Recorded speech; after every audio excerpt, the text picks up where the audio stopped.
Hello Lucy. Hi Matthew. Hi Lucy, मुझे भूख लग रही है। क्या खाने का समय नहीं हुआ? तुमने अभी केक खाया है मैथ्यू। कुछ देर रुको, हम साथ में खाना खाएंगे। पर मुझे भूख लगी है, मुझे अभी खाना है। तुम्हें हमेशा भूख लगती है, हमेशा कुछ ना कुछ खाना है। पर भेड़ों को तो हमेशा कुछ ना कुछ खाने को मिलता है ना। वो थक गया है लूसी। हम कब से चल रहे हैं। कुछ देर यहाँ आराम करते हैं। चलो यहाँ बैठे। और मैथ्यू, ये लो सेब। अरे बादल को देखो, क्या वो जिमी की तरह नहीं दिखता?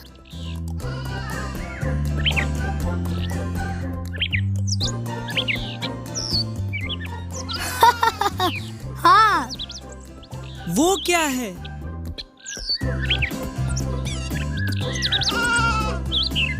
अरे वाह, इंद्रधनुष। हाँ, कितना सुंदर है। इतना सुंदर इंद्रधनुष किसने बनाया?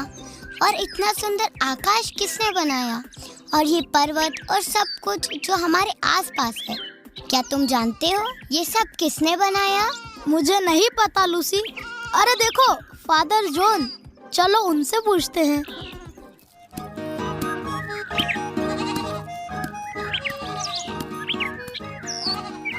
हेलो छोटे, कैसे हो?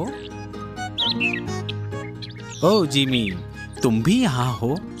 हे, गुड मॉर्निंग फादर। बड़ा ही प्यारा दिन है बच्चों।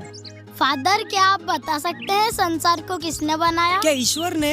हाँ बच्चों, हमारे सर्वशक्तिमान ईश्वर ने सब कुछ बनाया है। तुम सब ये बातें पवित्र बाइबल में पढ़ सकते हो। क्या आप हमें बताएंगे बाइबल क्या कहती है? हाँ बच्चों, क्या तुम्हें ईश्वर ने सृष्टि की रचना कैसे की ये कहानी जानना है? हाँ फादर। आओ बच्चों, बैठो। मैं तुम्हें बताता हूँ कि ईश्वर ने इस अद्भुत संसार की रचना कैसे की। शुरुआत में ईश्वर ने स्वर्ग तथा पृथ्वी की रचना की। पृथ्वी का कोई आकार नहीं था तथा वीरान थी। पृथ्वी पर अंधकार छाया था और ईश्वर का आत्मा सागर पर विचरता था। और ईश्वर ने कहा, प्रकाश हो जाए। मैं प्रकाश को दिन कहूंगा तथा अंधकार को रात। पानी के बीच एक जगह छत बन जाए। मैं उस जगह को आकाश कहूंगा। आकाश के नीचे का पानी एक जगह पर इकट्ठा हो जाए और जमीन दिखाई पड़े। मैं उसे पृथ्वी कहूंगा। और पृथ्वी पर बीजदार पौधे और फलदार पेड़ उत्पन्न हो जाएं।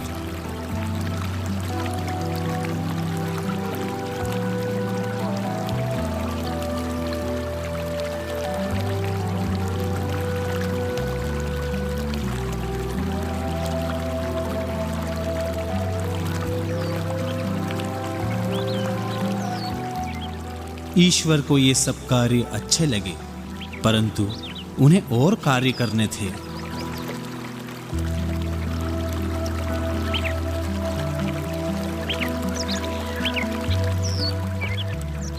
मैं आकाश में सूर्य और चंद्रमा और तारे बनाऊंगा।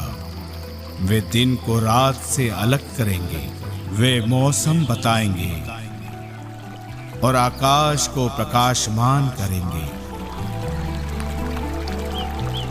अब पानी जीव जंतुओं से भर जाए।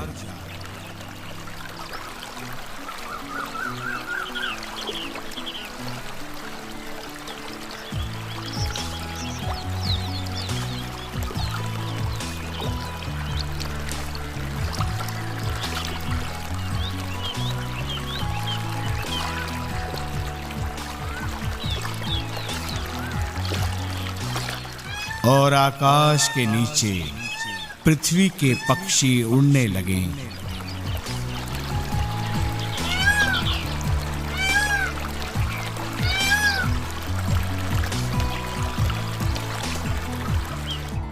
और छठवें दिन ईश्वर ने सभी प्रकार के जीव जंतु बनाए। पृथ्वी नाना प्रकार के घरेलू, जमीन पर रेंगने वाले और जंगली जीव जंतुओं को पैदा करे और हर एक में प्रजनन की क्षमता हो।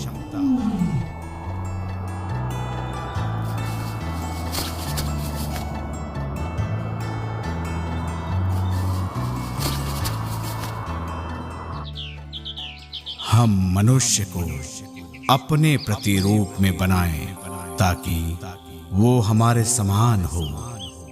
फिर ईश्वर ने मनुष्य को बनाया जो उनके जैसा था। ईश्वर ने मनुष्य को जीव जंतुओं का शासक बनाया।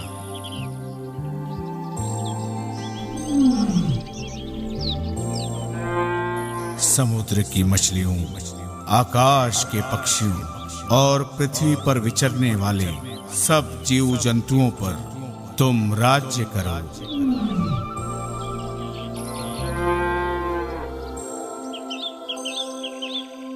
ईश्वर का किया कार्य पूर्ण हुआ, वे प्रसन्न थे, अतः सातवें दिन विश्राम किया।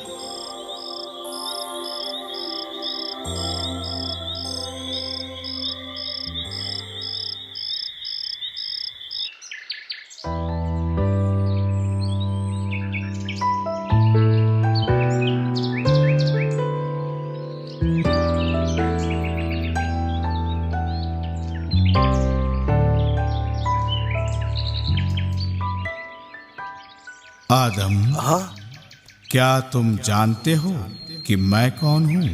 हाँ, मुझे मालूम है कि आप सृष्टिकर्ता हो। मेरे साथ आओ आदम, हमें कुछ कार्य करने हैं और तुम्हें बताना है कि तुम सारे प्राणियों के शासक हो।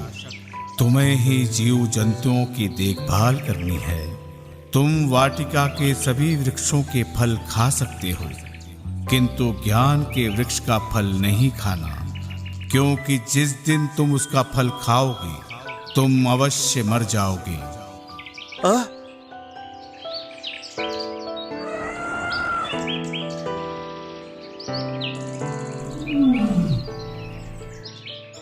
आदम, हाँ, तुम इसे क्या कहोगे?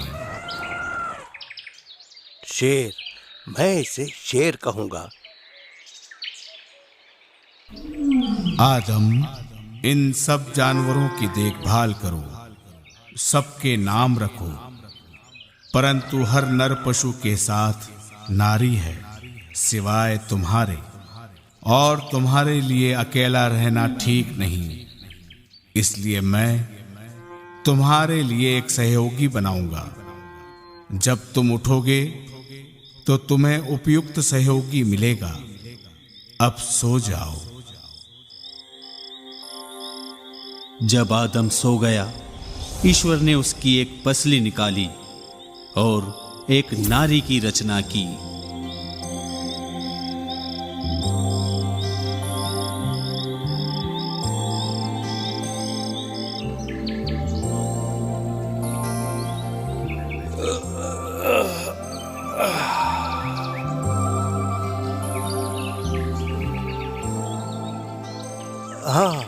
ये मेरी सहयोगी है।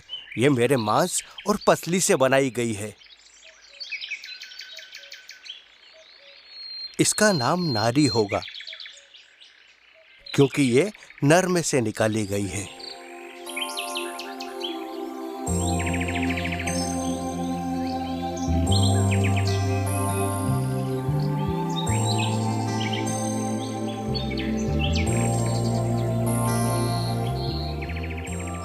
हम इस वृक्ष के सिवा सभी वृक्षों के फल खा सकते हैं, क्योंकि ईश्वर ने मना किया है।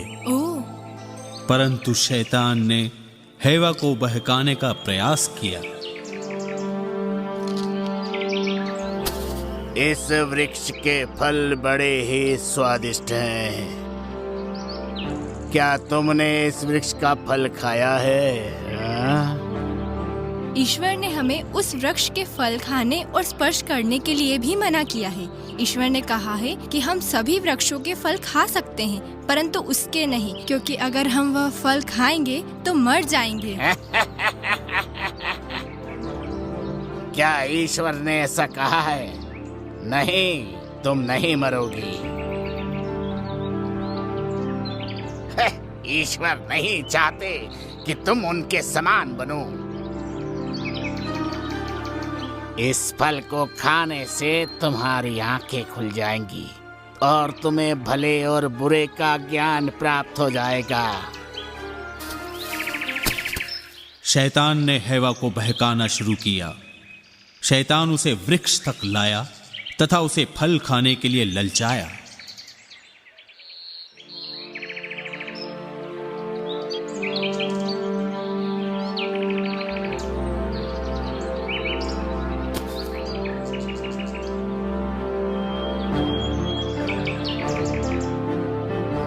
ईश्वर ने मना किया है। अरे ईश्वर नहीं चाहते कि तुम उनके समान बनो। ये फल वही करेगा, वो तुम्हें उनसे महान और शक्तिशाली बना देगा। समझ गई तुम?